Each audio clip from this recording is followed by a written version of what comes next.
talk about bridges for a minute. What I tend to recommend is an open bridge for practice. So what we're going to do is we're going to start, if you don't know how to do this, just start with your hands spread out as wide as you can. Pull those first set of knuckles back, and then bring your thumb up and make a V. You want your fingers spread out as wide as possible. You'll notice that there's a little bit of whiteness in my knuckles because I'm actually pushing on the table. If you kind of review back to my stance, I said that I want my balance forward in my stance, so I'm actually pushing down on the table a little bit. I tend to say about 10% of your body weight. So that's an open bridge. If you want to do a closed bridge, what you can kind of do is imagine an L between my middle finger and my thumb. So I'm going to put my cue inside that L, and then I'm just going to wrap my index finger around it. So this would be a closed bridge. For what I don't recommend practicing this way because it covers up potentially a lot of flaws back in your backhand. Because if you're using an open bridge and your cue keeps doing this, you realize that you're probably clenching down and you're not stroking real straight. Or if you're bouncing off to the other side or something weird like that. But if I have a closed bridge, I can cover all that up. A closed bridge is going to be better if I'm trying to put a lot of English on the ball, or if I'm trying to hit the ball really hard, such as a break. Some shots, you're going to end up with a ball close to the rail. And I've seen plenty of beginners that are sitting there trying to make a bridge and fit a bridge right here. You don't need to do that. You can make a bridge out here outside the playing surface. So several different ways. I can kind of use my open bridge just pressed into the rail. I can do kind of a closed bridge with one finger over.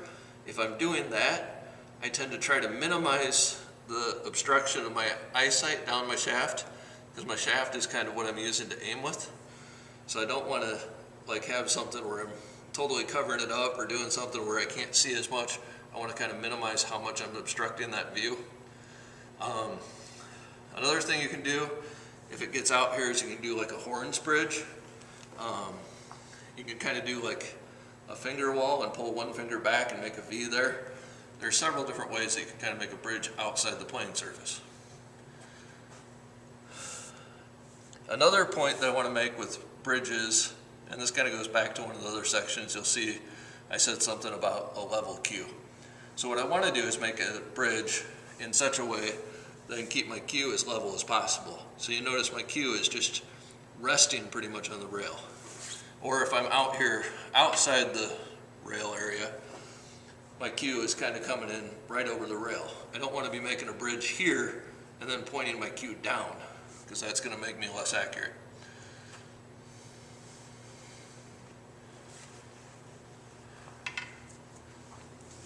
One last little point that we did use, talk about somewhere else, is normally I'd want to have my hand back here and I want my grip to be loose. But in the instance that you're shooting off of a rail, we'll talk about this again. Kind of imagine if I'm holding my cue near the center of the cue and my tip is going to come up because my tip is lighter than the back of my cue. So if I press down with the webbing between my thumb and forefinger, I can press my tip down. That's called a tip press. So in order to shoot a ball off of a rail, I can line up back here. I'm going to hold my cue in its normal spot, but I'm going to use that same tip press technique where I press down with that webbing between my thumb and forefinger. So now I can stroke right through the frizzies of the cloth. I'll keep my cue as level as I possibly can, and I can actually hit the ball fairly solid right off that rail.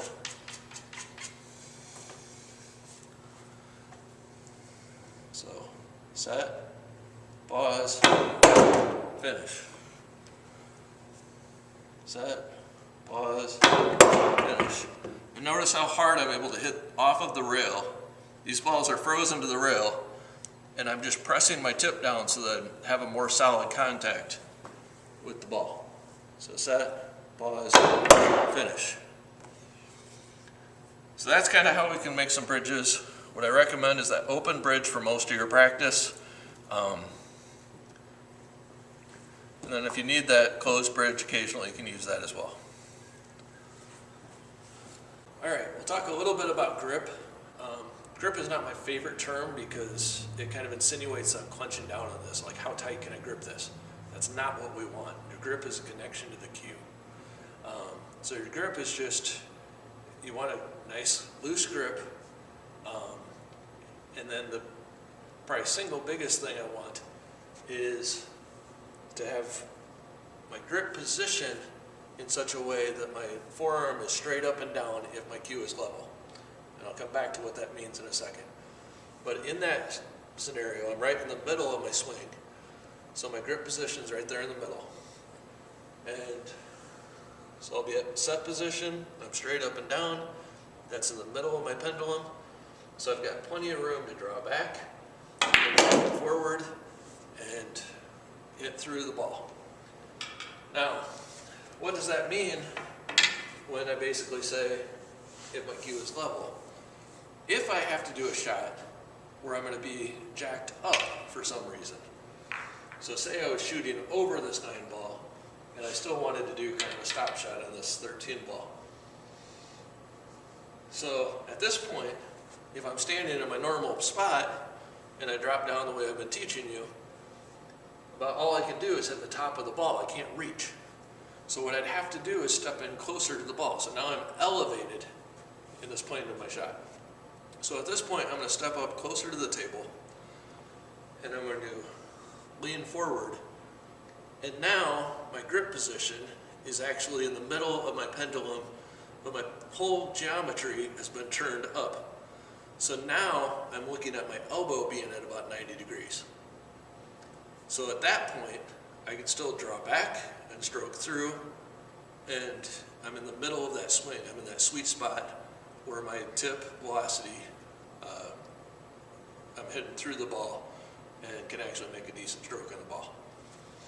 So if I was trying to do a stop shot, I come in closer, I tilt my shoulders down. This is kind of uncomfortable in your back here. You just kind of grin and bear it. So my grip is forward of where it might have been otherwise. My vertical plane, my back foot is still underneath my cue. My whole arm is still over my cue. I'll get set, stroke, and I didn't completely stop because I had a little bit of an angle, but I was able to keep from following. There is an element of this. If you get into a spot where you're really reaching and your open bridge is a problem, because if I have to choke up on the cue far enough, now the back of my cue wants to come up. So what we can do here is called a tip press. So to get the idea of what we're trying to do, if I hold the cue loosely in the center of my cue, my tip comes up, right? So what I do is press with the webbing between my thumb and forefinger down and press my tip down. So I can use this to hit a ball where I'm jacked up and still kind of maintain an open bridge and be jacked up on the cue. So I'm pressing down to keep my tip down, stroke, and I can draw even though I'm jacked up over a ball. That tip press is also something that's valuable if I was shooting off of a rail. So in this instance, a lot of people are uncomfortable. So what I can do with that grip is I'll line up with my bridge out here outside the table, kind of aim through the frizzies of the cloth, and I can use that tip press idea and press the tip down so that I don't miscue over the top of the ball. And stroke. So you see I can hit the ball pretty hard right off the rail and be confident that I'm not going to miscue. A couple other little things to talk about with the grip is grip angles and grip fingers. Some people find it more comfortable to kind of turn the back of their hand forward and stroke. The other thing is what fingers are touching the cue. Some people tell you not to have your pinky touching, but I had a student one time who was pulling their pinky off, and what that does is it tenses a muscle over here in my forearm, and his stroke started doing this because he had a tense muscle there. So I don't care if your pinky touches the cue or not. If it does, fine. If it doesn't, fine. what is kind of important is you can stroke down this rail cushion line and practice with different grip angles. So if I line up here and I stroke down that rail cushion line, I can do it with my hand parallel to the cue and all my fingers touching the cue, or I can do it with the back of my hand and try that one. For me, if my hand is parallel to the cue, I stroke a lot straighter. So that's better for me. If you find it the other way is okay too. What you want is the one that's going to allow you the straightest stroke. The last point with your grip is, generally speaking, and I know I just covered the tip press technique, but you want a loose grip. If you're tightening down on this, that's going to take away the fluidity in your arm. You're not going to have as good of a stroke. Your grip is just pretty much just a small connection to the cue. A lot of times when I'm shooting, if I have a linen wrap, that linen wrap will actually slide through my hand. So it might start like this, I go back, and when I stroke forward, I end up closer to the back of my cue, because the cue will actually slide through my hand. That's how loose I'm holding the cue.